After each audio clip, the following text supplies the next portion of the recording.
Hello friends, नमस्कार। स्वागत है आप सभी का। मोस्ट वेलकम है आप सभी इंडिया के largest e learning platform the Unacademy के इस YouTube channel let's crack MP exams में। मैं हूं आपका एजुकेटर नीरज पांडे। आप सभी का स्वागत करता हूं। दोस्तों, आप सभी का स्वागत है, मोस्ट वेलकम है। आप सभी को बताना चाहूंगा कि ये क्लास 11 बजे से डेली इंडियन इकोनॉमी की क्लास होती है, भारतीय अर्थव्यवस्था की, जहां पर हम एमपीपीएससी 2019 के मेंस की लर्नर्स जो तैयारी कर रहे हैं और 2020 के upcoming exams pre plus mains plus answer writing plus practice, सब कुछ इस पर्टिकुलर 11 बजे के सेशन में हम लोग कवर अप करते हैं। तो आप सभी का स्वागत रहेगा डेली 11 बजे से इस लेट्स क्रैक एमपी एग्जाम्स के यूट्यूब के चैनल पर। इस चैनल पर MPPSC, MP TET, MPSI means MPPSC और व्यापम से होने वाले समस्त एग्जाम्स की तैयारी कराई जाती है। साथ ही साथ आप सभी को बताना चाहूंगा कि ये पूरी की पूरी टीम है हमारी, और इस टीम के साथ आप एमपीपीएससी या एमपी के जो भी एग्जाम्स होते हैं आप क्रैक कर सकते हैं। Crack MP exams with us. और ये आपको बता दूं कि अनअकैडमी के प्लेटफॉर्म के, अनअकैडमी के ये तीन आपको एमपी से संबंधित आपको 3 चैनल है हमारे। लेट्स क्रैक एमपी एग्जाम्स, अभियान और इसके अलावा एमपी 360 इनके टेलीग्राम चैनल हैं। तो आप लोग इनके टेलीग्राम चैनल से भी जरूर जुड़ें, बहुत ही आपको फायदेमंद होगा। साथ ही साथ आपको बता दूं कि यदि आप लोगों ने अभी तक अनअकैडमी के प्लस को सब्सक्राइब नहीं किया है तो जल्द से जल्द आप प्लस को सब्सक्राइब कर लें। प्लीज थोड़ा सा वेट करेंगे।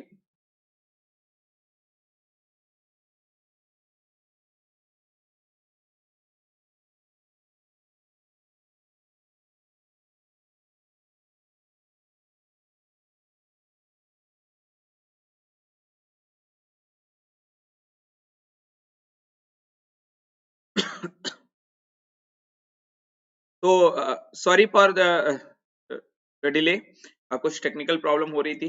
तो मैं आपको मीन्स यदि आप लोगों ने अनअकैडमी के प्लस को अभी तक आपने सब्सक्राइब नहीं किया है या अनअकैडमी के प्लेटफॉर्म से अभी तक नहीं जुड़े हैं, तो आप सभी को बताना चाहता हूं कि अनअकैडमी के प्लेटफॉर्म से जुड़ करके आप घर बैठे संपूर्ण तैयारी कर सकते हैं। किसी भी एग्जाम की आप तैयारी कर रहे हो, मध्य प्रदेश से होने वाले समस्त एग्जाम, एमपीपीएससी की या एमपी पुलिस की या एमपीएसआई की, तो आपको बता दूं कि अनअकैडमी के प्लेटफॉर्म को सबसे जल्दी, सबसे पहले आपको 3000 से ज्यादा कोर्सेस आपका वेट कर रहे हैं। 3000 से ज्यादा कोर्सेस एमपीपीएससी व्यापम से संबंधित। आपको सबसे पहले करना क्या है? सबसे पहले आपको अनअकैडमी की लर्निंग ऐप को इंस्टॉल करना है। अनअकैडमी की learning app Google play store से, जिस प्रकार से दूसरी एप्स आप डाउनलोड करते हैं, सेम उसी प्रकार से गूगल प्ले स्टोर से इसको भी इंस्टॉल कर सकते हैं। और सिंपल सा है प्रोसेस। इंस्टॉल करने के बाद अनअकैडमी की लर्निंग ऐप पर आपको फ्री रजिस्ट्रेशन होगा, और फ्री रजिस्ट्रेशन के लिए सिर्फ आपको 2 इंफॉर्मेशन, एक मोबाइल नंबर और दूसरा ईमेल आईडी की आवश्यकता होगी। सॉरी। रजिस्ट्रेशन करने के बाद आप सभी को बताना चाहूंगा कि आप किसी भी एजुकेटर की फ्री क्लासेस अटेंड कर सकते हैं। सिर्फ फ्री क्लासेस अटेंड करने के लिए ये इस कोड की आवश्यकता होगी, PANDEY, पांडे कोड है। इस कोड को आप अप्लाई करेंगे तो किसी भी एजुकेटर की फ्री क्लासेस आप अटेंड कर सकते हैं। साथ ही साथ जो प्लस क्लासेस हैं, जो सब्सक्रिप्शन के माध्यम से होती हैं, पेड कोर्सेज हैं, उनकी भी मैं जानकारी देता हूं। साथ ही साथ अपने कोर्सेज, जो मेरे कोर्सेज चल रहे हैं, उनकी भी आपको जानकारी दूंगा।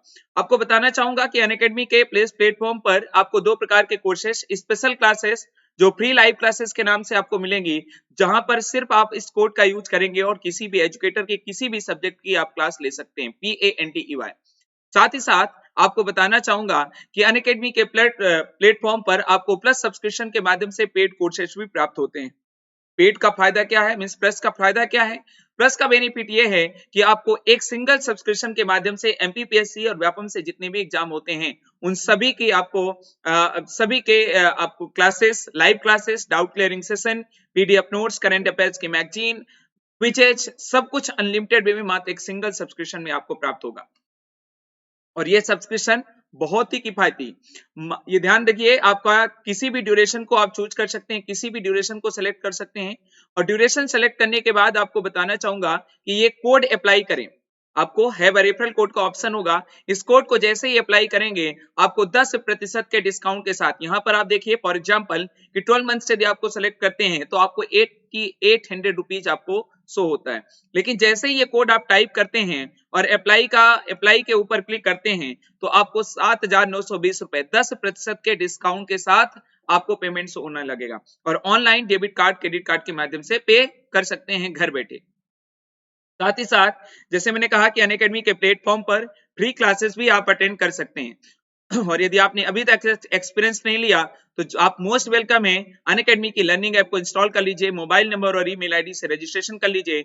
सर्च बॉक्स में सर्च कीजिए नीरज पांडे, सर्च करेंगे नीरज पांडे और प्रोफाइल खुल जाएगी मेरी। और प्रोफाइल जैसे ही खुलेगी आप फॉलो का ऑप्शन आएगा, आप फॉलो कर लेंगे। और साथ ही साथ आपको बता दूं कि स्पेशल क्लासेस के नाम से फ्री क्लासेस, उसमें आपको रिकॉर्डेड जो पहले क्लासेस हो चुकी हैं सभी क्लासेस दे सकते हैं। सिर्फ फ्री क्लासेस देखने के लिए आपको ये कोड की आवश्यकता होगी, PANDEY। इस कोड का यूज करेंगे तो क्लासेस अनलॉक हो जाएंगी। और मेरी क्लासेस जो फ्री क्लासेस रनिंग है लाइव भी अटेंड कर सकते हैं। सुबह 9 बजे से पॉलिटी की क्लास MPPSC के लिए, सुबह 9 बजे से पॉलिटी की क्लास, शाम को 5 बजे से MP GK की क्लास, और रात में 8:30 बजे से आप MPPSC की टेस्ट सीरीज। सिर्फ कोड याद रखिएगा, PANDEY पांडे मेरा कोड है, ठीक है। स्वागत है सभी का, मोस्ट वेलकम है आप सभी। जैसा कि दोस्तों मैंने आपको शुरू में बताया कि ये बहुत ही इंपॉर्टेंट सेशन है। और MPPSC 2020 के नए सिलेबस में इंडियन इकोनॉमी के प्री में भी सिलेबस दिया हुआ है। और मोस्ट प्रोबेबली 5 से 7 क्वेश्चन बनने की पूर्णतः संभावना है।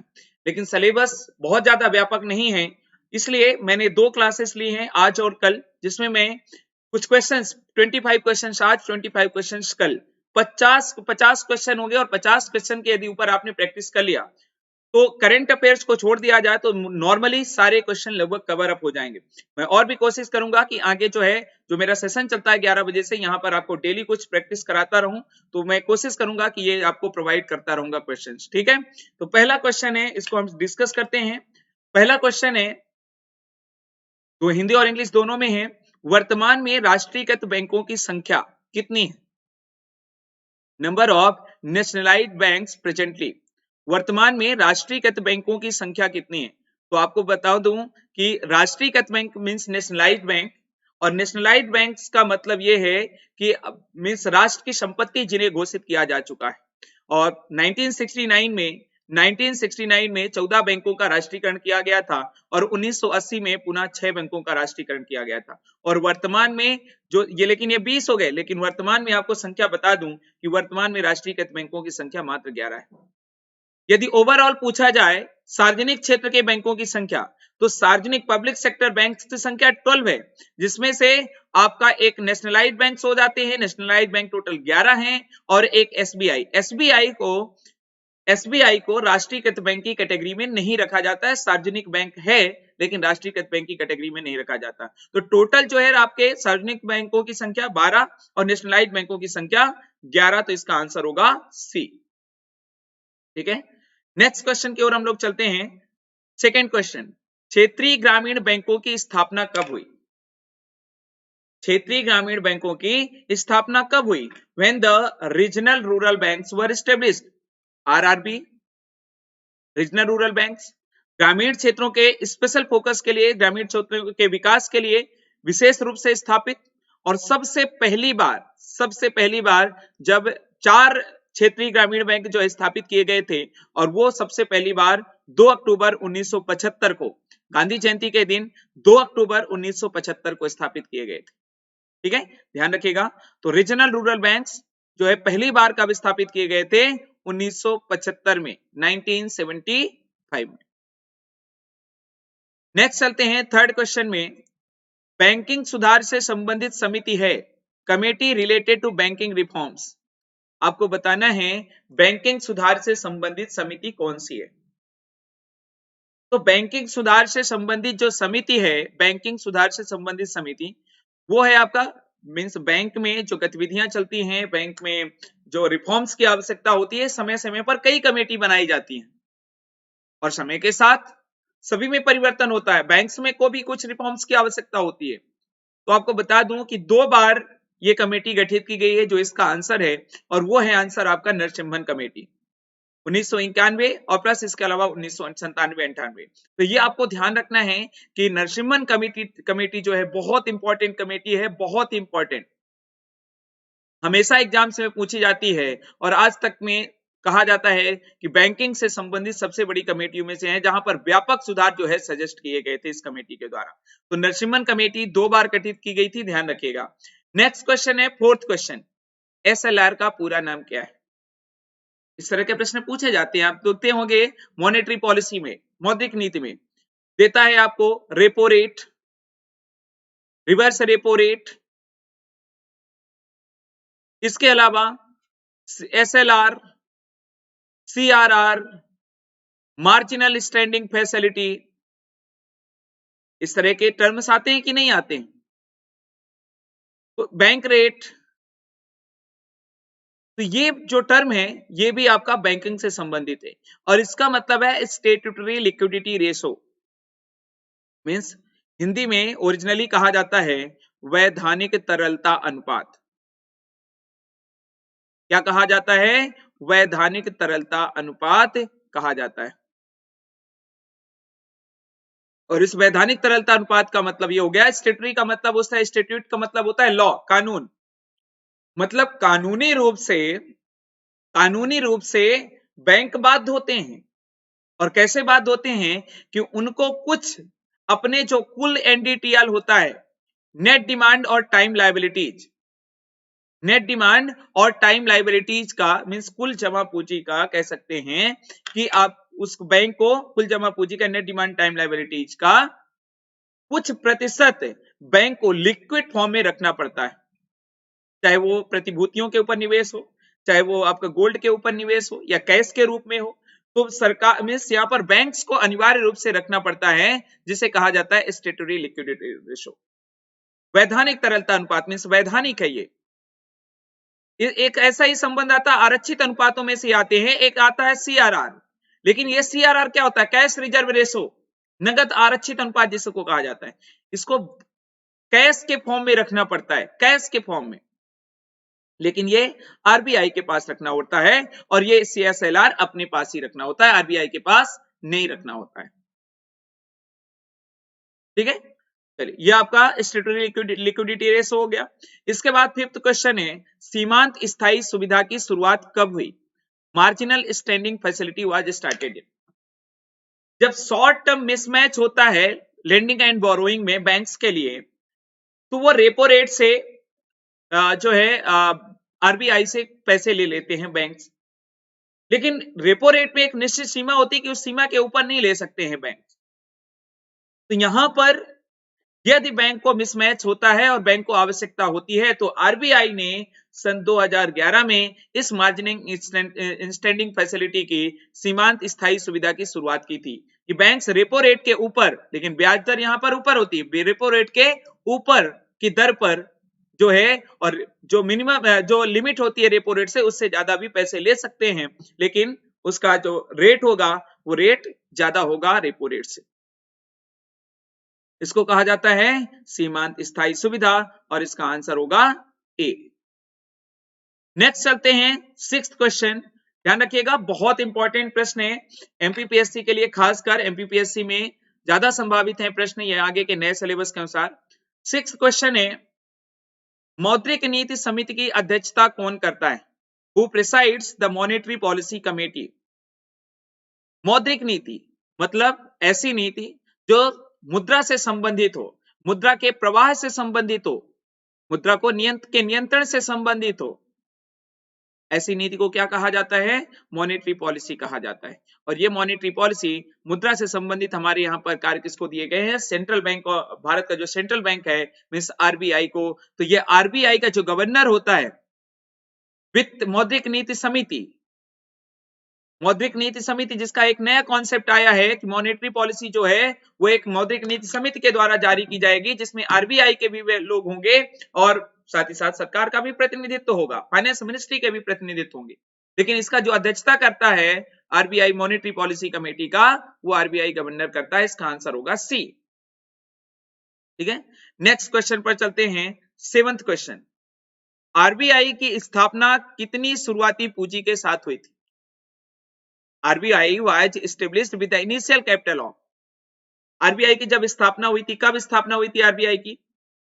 आरबीआई की स्थापना हुई थी आरबीआई एक्ट 1934 के अकॉर्डिंग 1934 के अकॉर्डिंग 1935 में 1935 में हिल्टन यंग कमीशन की रिपोर्ट के आधार पर पहली बार जो है 1935 में आरबीआई स्थापित हुआ था, लेकिन तब एक प्राइवेट बैंक के रूप में स्थापित हुआ था। लेकिन ये सरकार की जो पूंजी थी वो मात्र जो है लगभग 2 लाख के या 2.2 लाख के आसपास थी, लेकिन जो इनिशियल कैपिटल इस बैंक में लगी थी वो 5 करोड़ रुपए थी, 500 करोड़ रुपीज, 5 करोड़। ध्यान रखिएगा, with the initial capital of 5 crore, इसका आंसर होगा पी। ठीक है, नेक्स्ट चलते हैं।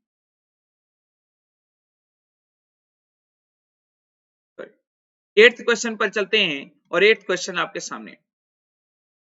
आरबीआई के प्रथम भारतीय गवर्नर कौन थे? First Indian governor of RBI. तो आपको बता दूं कि आरबीआई के यदि पहले गवर्नर पूछा जाए तो ऑसबॉर्न स्मिथ होंगे, लेकिन यहां पर प्रश्न क्या पूछा है?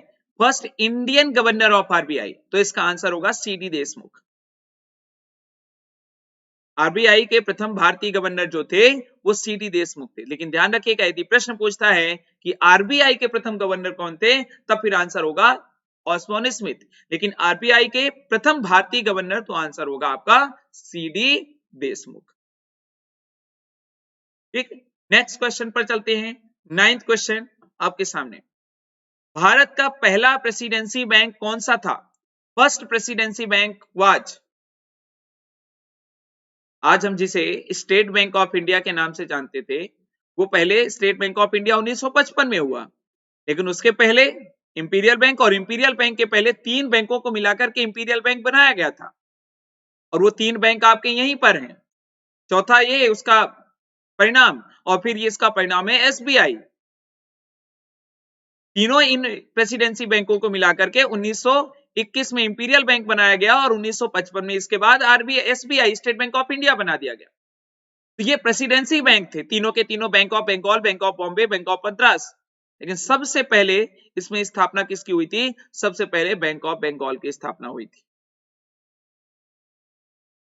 फर्स्ट प्रेसिडेंसी बैंक जो है 1806 में बैंक ऑफ बंगाल के रूप में स्थापित किया गया था,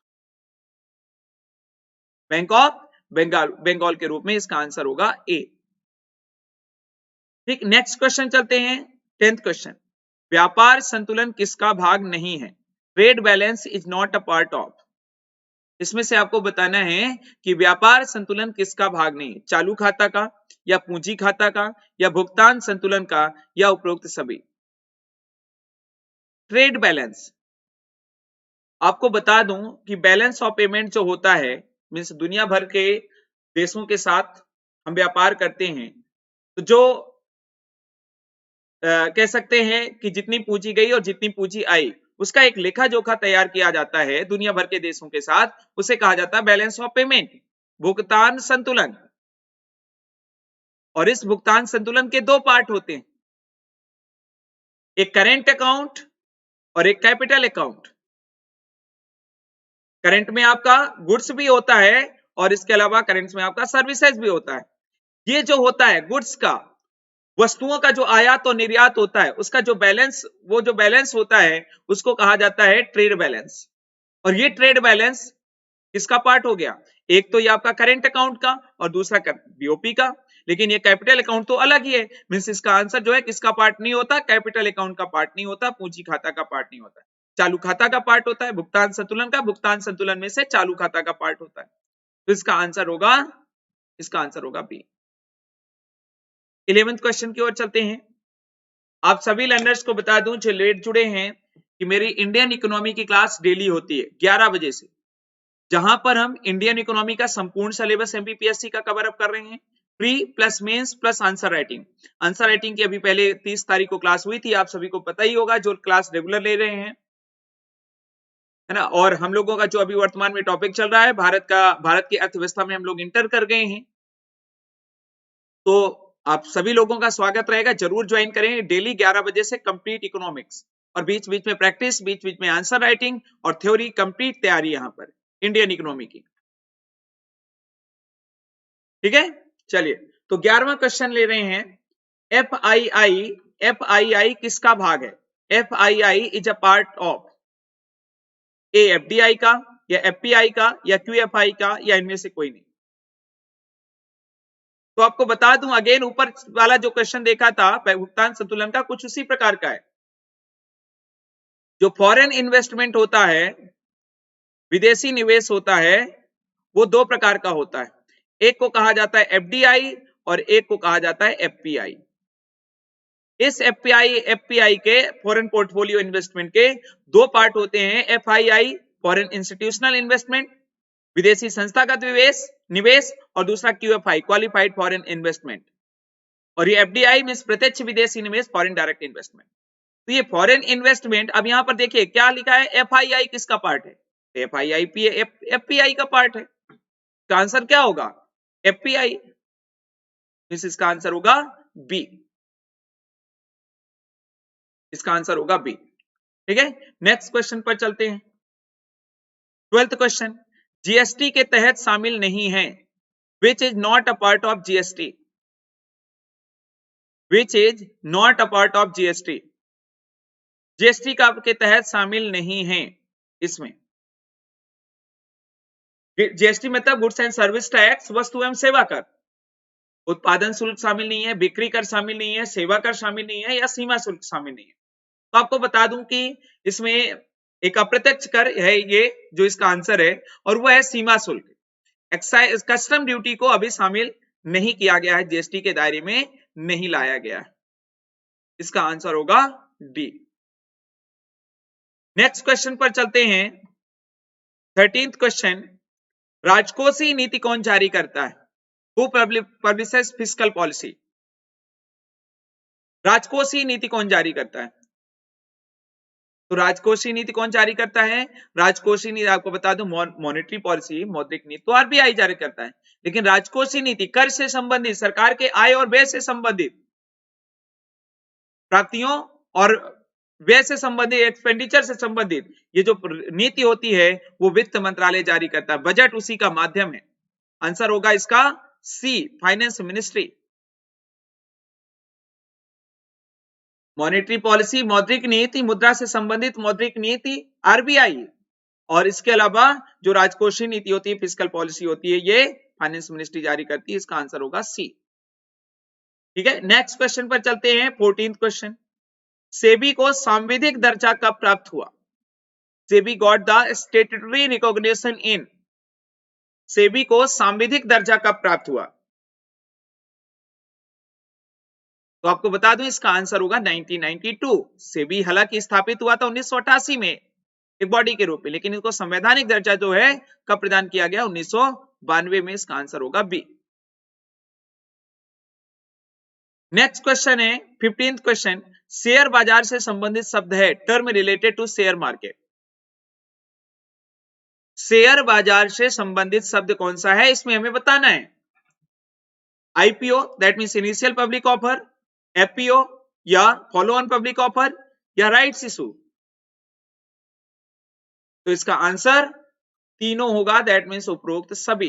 ये तीनों ही शेयर मार्केट स्टॉक एक्सचेंज से संबंधित शब्द हैं। आंसर होगा इसका डी, सभी जो है शेयर मार्केट से संबंधित शब्द हैं। ठीक है, नेक्स्ट क्वेश्चन पर चलते हैं। 16th क्वेश्चन, किसान क्रेडिट कार्ड कब शुरू किया गया था, व्हेन वाज द किसान क्रेडिट कार्ड इंट्रोड्यूस्ड, किसान क्रेडिट कार्ड की शुरुआत कब हुई थी। केसीसी जिसे शॉर्ट में कहा जाता है, केसीसी, इसका आंसर होगा 1998 में केसीसी की शुरुआत हुई थी किसान क्रेडिट कार्ड के साथ, जिसके माध्यम से, जिस कार्ड का प्रयोग करके किसान जो है अपनी जरूरतों के लिए, फार्मिंग एक्टिविटीज के लिए जो है कर्ज ले सकता है बैंक से। आरबी गुप्ता की रिकमेंडेशन के अनुसार, आरबी गुप्ता की रिकमेंडेशन के आधार पर ये जो है केसीसी कार्ड जारी किया गया था। 17th क्वेश्चन, एफडीआई का अर्थ क्या है, एफडीआई का अर्थ क्या है। तो एफडीआई का अर्थ अभी जस्ट थोड़ी देर पहले मैंने डिस्कस किया था जब मैंने एफआईआई बताया था। एफडीआई मतलब जब प्रत्यक्ष रूप से विदेशी पैसा, प्रत्यक्ष रूप से निवेश आता है हमारे यहां पर, मींस फिजिकल रिसोर्सेज पर, मशीनों पर, जमीन पर, इंफ्रास्ट्रक्चर पर, जब कोई विदेशी व्यक्ति या फर्म या संस्था आती है और निवेश करती है हमारे देश में, तो उसे क्या कहा जाता है? प्रत्यक्ष विदेशी निवेश या फॉरेन डायरेक्ट इन्वेस्टमेंट। इसका आंसर होगा बी, फॉरेन डायरेक्ट इन्वेस्टमेंट। ठीक है, नेक्स्ट क्वेश्चन पर चलते हैं। 18वां प्रश्न, भारत ने अपनी औद्योगिक नीति तैयार करने के लिए किस प्रकार का आर्थिक मॉडल अपनाया है? What is the type of economic model that India adopted to design its industrial policy? Bharat ने अपनी औद्योगिक नीति तैयार करने के लिए किस प्रकार के आर्थिक मॉडल को एडॉप्ट किया? अभी 2-3 दिन पहले ही मैंने आपको बताया था, इसकी क्लास हुई थी अपनी। पूंजीवादी अर्थव्यवस्था क्या होती है, मिश्रित अर्थव्यवस्था क्या होती है, राज्य आश्रित अर्थव्यवस्था क्या होती है, समाजवादी क्या होती है, साम्यवादी क्या होती है, ये सब मैंने डिस्कस किया था।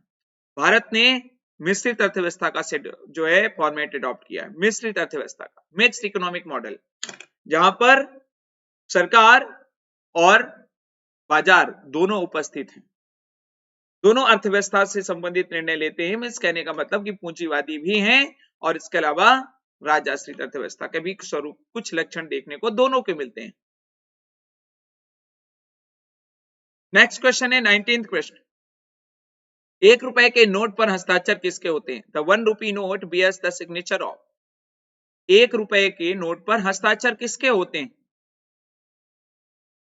इसका आंसर होगा डी, वित्त सचिव के। 1 रुपए की जो नोट होती है, उस 1 रुपए की नोट पर हस्ताक्षर होते हैं वित्त सचिव के, फॉरेन सेक्रेटरी के, वो सॉरी फाइनेंस सेक्रेटरी के। ठीक है, इसका आंसर होगा D. Next question 20th question, Bharat का सबसे बड़ा व्यापारिक भागीदार कौन है? वो is the largest trading partner of India. Largest trading partner of India कौन सा है? भारत का सबसे बड़ा व्यापारिक भागीदार, आंसर होगा इसका अमेरिका। हालांकि अभी तक संयुक्त अरब अमीरात था, लेकिन अब अमेरिका जो है लार्जेस्ट ट्रेडिंग पार्टनर हो गया इंडिया का। इंडिया का लार्जेस्ट ट्रेडिंग पार्टनर जो है अमेरिका हो गया है। इसका आंसर होगा ए। ठीक है, नेक्स्ट क्वेश्चन पर चलते हैं। 21st क्वेश्चन, नीति आयोग का फुल फॉर्म, नीति का यहां पर मतलब क्या है? 4 ऑप्शन है आपके पास, ABCD, national institute to transform India, या national institute for transforming India, या national institution for to transform India, या national institution for transforming India. तो आंसर होगा इसका national institution for transforming India. जो फुल फॉर्म है वो है national institution for transforming India, NITI Aayog. ठीक है, national institution for transforming India. 22nd question, पुस्तक, ये पुस्तक जो है planning economy, planned economy for India actual में नाम है इसका, प्लान्ड इकोनॉमी फॉर इंडिया। इस प्लान्ड इकोनॉमी फॉर इंडिया के लेखक कौन है? जहां से भारत में प्लानिंग के ऊपर एक पहला दस्तावेज कह सकते हैं, प्लानिंग के ऊपर को सजेस्ट किया गया था भारत में नियोजित अर्थव्यवस्था के लिए।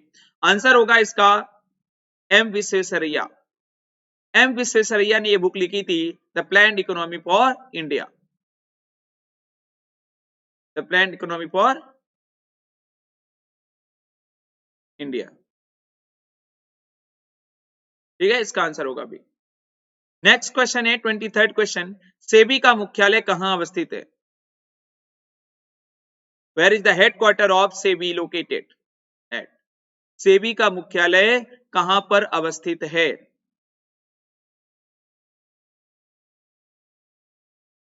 सेबी का मुख्यालय कहां पर अवस्थित है? सेबी मतलब सिक्योरिटी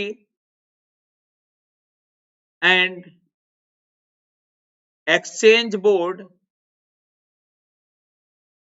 ऑफ इंडिया। सेबी का मतलब security and exchange board of India. तो इसका आंसर होगा, इसका मुख्यालय कहां पर है? सेबी का मुख्यालय मुंबई में। आंसर होगा इसका बी, आर्थिक नगरी मुंबई में। नेक्स्ट क्वेश्चन चलते हैं 24th क्वेश्चन, निम्नलिखित में से किसे पहले इंपीरियल बैंक ऑफ इंडिया के रूप में जाना जाता था? Which among the following was previously known as imperial bank of India? और अभी मैंने डिस्कस किया था कि 3 प्रेसिडेंसी बैंक थे और उन 3 प्रेसिडेंसी बैंकों को मिला करके मर्ज करके 1921 में इंपीरियल बैंक ऑफ इंडिया बनाया गया और इसके बाद 1955 में वो क्या हो गया? आंसर होगा इसका state bank of India. Answer होगा ए, भारतीय स्टेट बैंक 1955 में। ठीक है, इंपीरियल बैंक ऑफ इंडिया के रूप में 1921 में, वही फिर जाकर के जब राष्ट्रीयकृत हो गया, अब राष्ट्रीयकरण कर दिया गया, तो आंसर हो गया आपका फिर वो भारतीय स्टेट बैंक बन गया। ये सार्वजनिक बैंक है लेकिन राष्ट्रीयकृत बैंक की श्रेणी में नहीं आता, ध्यान रखिएगा। 25th क्वेश्चन है, निम्नलिखित में से किस स्तर पर भारत में केंद्रीय सहकारी बैंक स्थापित किए गए? At which of the following levels central cooperative banks were established in India? A जिला स्तर पर, बी राज्य स्तर पर, सी अंतरराज्य स्तर पर, या भारत के स्तर पर, इंडिया लेवल पर? किस स्तर पर भारत में केंद्रीय सहकारी बैंक स्थापित किए गए? तो आंसर होगा केंद्रीय सहकारी बैंक भारत में जिला स्तर पर स्थापित किए गए हैं। आंसर होगा सेंट्रल कोऑपरेटिव बैंक जिन्हें बोला जाता है वो राज्य मींस जिला स्तर पर होते हैं, जिला स्तर पर, डिस्ट्रिक्ट लेवल पर। आंसर होगा इसका ए। ठीक है, चलिए तो आज के लिए अभी इतना ही। कल एक और सेशन हम लोग रखेंगे आंसर इसी पर्टिकुलर प्रैक्टिस सेशन का 50 क्वेश्चन हो जाएंगे। बीच बीच में हम इस प्रकार के सेशन रखते रहेंगे जिससे आपकी एक संपूर्ण तैयारी और रिवीजन प्रैक्टिस आपकी होती रहे। लेकिन आप सभी को बता दूं कि मेरी फ्री क्लासेस जरूर आप लोग अटेंड करें। फ्री क्लासेस अनअकैडमी की लर्निंग ऐप पर, और फ्री क्लासेस अनअकैडमी की लर्निंग ऐप पर आपको देखने के लिए क्या करना होगा? अनअकैडमी की लर्निंग ऐप को आपको इंस्टॉल करना होगा अपने मोबाइल पर, और मोबाइल पर इंस्टॉल करने के बाद आप क्या करेंगे? मोबाइल जब इंस्टॉल हो जाएगी तो मोबाइल नंबर और ईमेल आईडी से फ्री रजिस्ट्रेशन कर लेंगे। एक सर्च बॉक्स आपको दिखेगा और उस सर्च बॉक्स में आप सर्च करेंगे नीरज पांडे। जब सर्च करेंगे नीरज पांडे तो आपको मेरी प्रोफाइल खुल जाएगी, तो आपको फॉलो कर लेना है। पुराने जितने भी लेक्चर्स हो चुके हैं आप देख सकते हैं, लेकिन चाहे पुराने लेक्चर्स देखें या नए लेक्चर्स, आपको देखने के लिए इस कोड की आवश्यकता होगी, PANDEY, पांडे कोड। इस कोड का इस्तेमाल करके मेरी क्लासेस और अनअकैडमी के प्लेटफॉर्म पर जितने भी एजुकेटर्स हैं सभी की क्लासेस आप ओपन कर सकते हैं। सुबह 9 बजे से मेरी पॉलिटी की क्लास होती है, शाम को 5 बजे से MPGK की, और रात में 8:30 बजे से टेस्ट सीरीज MPPSC 2020 की। तो आप सभी लोगों का स्वागत रहेगा। और साथ ही साथ यदि आप लोगों ने अनअकैडमी के प्लस को अभी तक सब्सक्राइब नहीं किया तो जल्द से जल्द कर लीजिए। आपको लाखों रुपए देने की आवश्यकता नहीं है, आपको एक ही प्लेटफॉर्म पर बेहतरीन सभी जगहों के जो टीचर्स हैं एक ही प्लेटफॉर्म पर आपको मिल रहे हैं। और 12 मंथ्स का MPPSC और व्यापम का दोनों का जो सब्सक्रिप्शन है मिला करके 12 मंथ्स का मात्र 7,920 रुपए। ध्यान रखिएगा, ये कोड जरूर अप्लाई करेंगे, 10% के डिस्काउंट के साथ है। औसत देखिए मात्र 660 रुपए, और यदि आप 24 मंथ्स का लेते हैं तो औसत देखिए मात्र 480 रुपए। 11,520 रुपए आपको 24 मंथ्स का लगेगा। 2 साल का मात्र 11,520 रुपए, और सब कुछ आपको आपकी तैयारी से संबंधित आपको यहां पर मिलेगा। ठीक है, तो थैंक यू सो मच आप सभी को, बहुत बहुत धन्यवाद। ये कोड जरूर याद रखिएगा। ठीक है, बहुत बहुत धन्यवाद आप सभी को, थैंक यू सो मच। 11 बजे से डेली आप लोग ज्वाइन कर सकते हैं। Thank you so much.